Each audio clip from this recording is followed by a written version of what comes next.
Alright, this run shows off a pretty cool strat in the newly revamped Star Pack that involves the praying mantis and the Ammonite.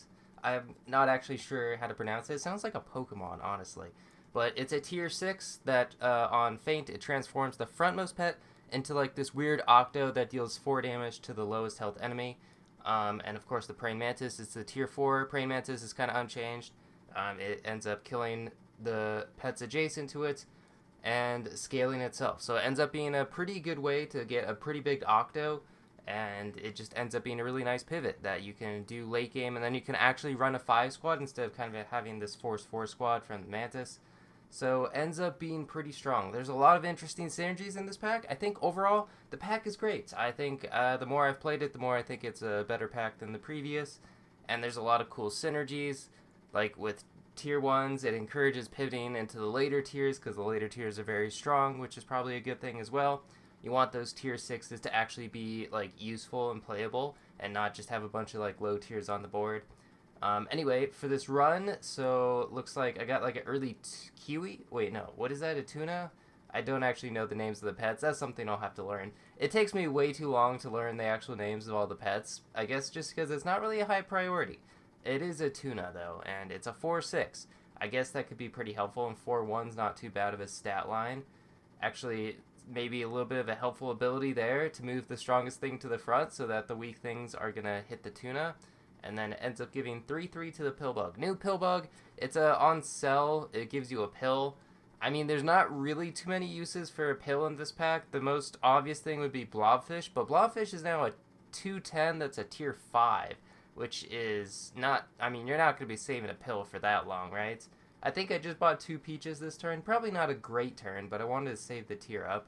And a 410, maybe that'll help me win this round. I mean, possibly 1, 2, 3, 4 triggers. Not bad. Yeah, it does actually get the win. I mean, there is Dove, but Dove now also replaces Strawberry Perk, so you can't really leech Dove. You can only do it once. There's the early Mantis. The other one was Sparrow, which is 10 less damage to a Strawberry Pet once. So, I mean, that would be pretty good with Mantis, just because it has high attack, low HP.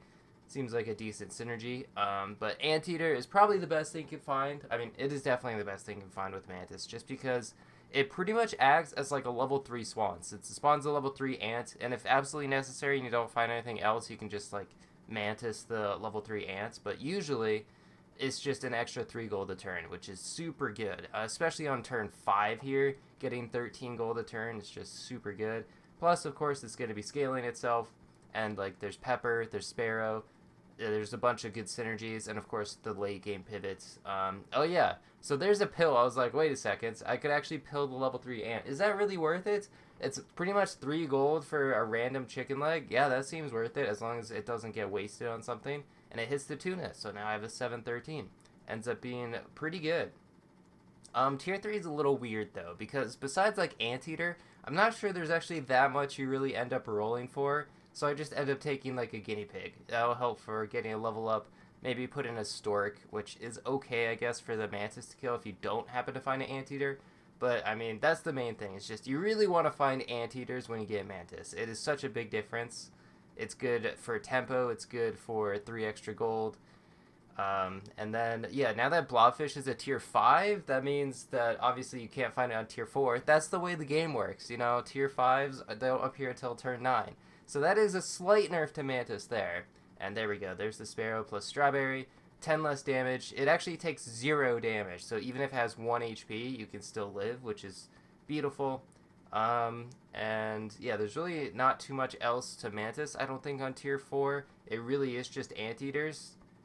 And looks like another solid win. This Tuna's ability, it kind of falls off pretty quickly. Like, getting an extra 3 there is not going to be too amazing. Oh, wait a second. Okay, Platypus isn't the worst possible thing. If you run a 3 squad, I guess it could actually be pretty good, but probably not going to do that. It still will at least give you something. So if you don't happen to roll into Anteater, since your odds are going to be lowered every time you unlock new pets, sure, take a cheese. So Elk is actually a pretty interesting ability. Been doing some lobbies, and Elk has some real potential to just like absolutely give you a massive advantage. Because there's so many cell pets on tier 1, and a lot of them are actually pretty good, like Marmosets. I definitely end up thinking Marmoset is like one of the best pets on tier 1.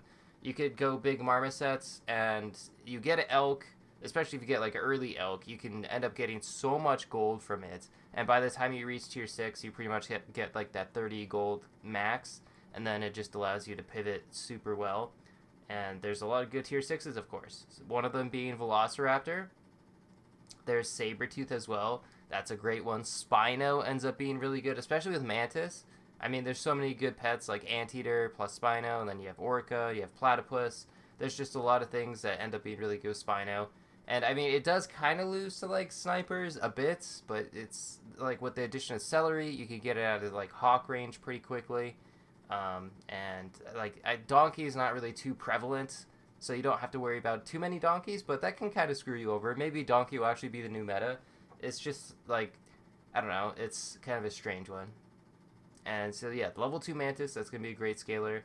I don't really want it to kill the Sabretooth, but I think it still spawns, yeah, it deals 50 damage, and I think that counts as a hurt trigger, because I was testing it out here on the tuna, and it does give +1/+1, so I guess that means it would also work on the Sabretooth. It would spawn a mammoth, and then of course you could kill the mammoth, and that would be even more stats. So actually, now that I look at it, I think it probably is worth it to just kill the Sabretooth with the Mantis. I didn't really think about it, but I was kind of worried that it wouldn't spawn the mammoth, but I shouldn't have thought like that, because it was probably wrong. But yeah, you can see the Velociraptor giving a whole bunch of extra stats, plus the mammoth stats, means that I still lose. That team was extremely good, so not too much I could do there. But there's another Blobfish that'll just help me get to this level 2.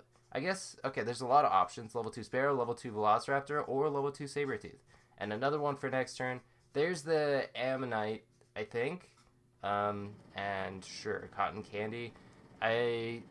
Well, yeah, I guess I should probably just roll for levels. And level 2 Velociraptor, certainly going to be really helpful. There's the Spino. Do I want to try to sell anything? It's a little bit tricky. I mean, the Sparrow is pretty good to level up, because then you take 20 less damage. That is pretty significant. The Sabretooth, I guess, like, it's a little awkward, but if I do happen to get a level 3 Sabretooth, it's, like, in the perfect spot for that.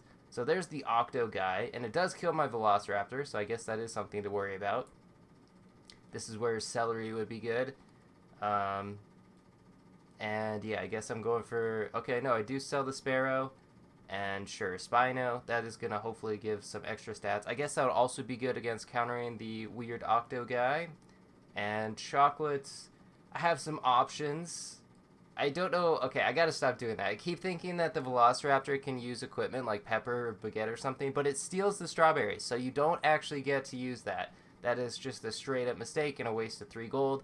Not sure what I was thinking there, but, you know, it's something you learn through playing, I'm sure. And it's also super easy to learn through watching someone else play, making that mistakes, so you know to never do that mistake. That's one way to watch these, or one way to look at it. I'm helping people learn by being stupid in my videos. Okay, you can see some of the achievements. I'm missing most of the achievements. All the new pets, of course, but I'll probably slowly get all of them. It's an excuse to just kind of play the pack or something to do. And I don't think there's a reason to level up the Ammonites. I'm not actually sure what it does on level. I probably... Is that why I checked? Actually, that might make sense. Could I have gotten the level 2 Spino there? If I bought the chocolate last turn, I could have gotten level 2 Spino and gotten some extra stats. That was just my bad. That's just bad. But you know what? If the strat is good enough, then you can get away with mistakes and not get punished. And there's nothing like not getting punished for your mistakes. It makes it so like it wasn't even a mistake, really. Okay, well, I do lose that round, but I still have 2 hearts. Nothing to worry about, I'm sure. Okay, but I guess the issue now... So, yeah, there's the Octo guy, but now I won't have anything to activate the Spino ability, so that's a little sad. Another Velociraptor, sure. And I guess going for level 3... And then I guess the last replacement will hopefully be Real Velociraptor. There's 2 Velociraptors in this pack, and they actually synergize really well with each other. Velociraptor and Real Velociraptor, since, of course, when you steal the strawberry, then the Real Velociraptor gives the strawberry back, and you can activate the Velociraptor even more. But yeah, you can see this 50 health guy is kind of running through things. Ostrich was changed, so now it's like a scaler for the entire team. Once you roll 4 tier 6s, it gives the team +1/+1. And there's level 3. Maybe this will give me Real Velociraptor. It doesn't, but those are okay pets, I suppose. Probably Reindeer. Yeah, Reindeer sounds good since I'll get a whole bunch of stats from level 3 Velociraptor. And that'll get it out of the range of that weird Octo that deals 4 damage to the lowest health pets. Although I think it'll probably be fine because of the Velociraptor. Really just want things to not die to snipes. And yeah, look at that. +6, +9. Huge stats. And then I'm also going to get these stats from the Mammoths. So, wow, look at that. A 26, like, what was it, 38 or something, Reindeer from base stats. That is pretty huge. Just being able to pivot so easily like that. And I'm going to get one more. That'll be protection against Hawk, I guess. And then maybe if I live this turn, I could get level 3 Spino or level 2 Reindeer. Just a really nasty team. As long as like the front line doesn't get one shot. I mean, even if it does get one shot, the Velociraptor still goes off, so it's not even that much of an issue. But yeah, just absolutely huge. The only issue is that you don't get peppers, but with this many stats, really not too much of an issue. Just a crazy good team in the end, and a solid win. So yeah, that shows off the power of the new star pack. Thanks for watching. See ya.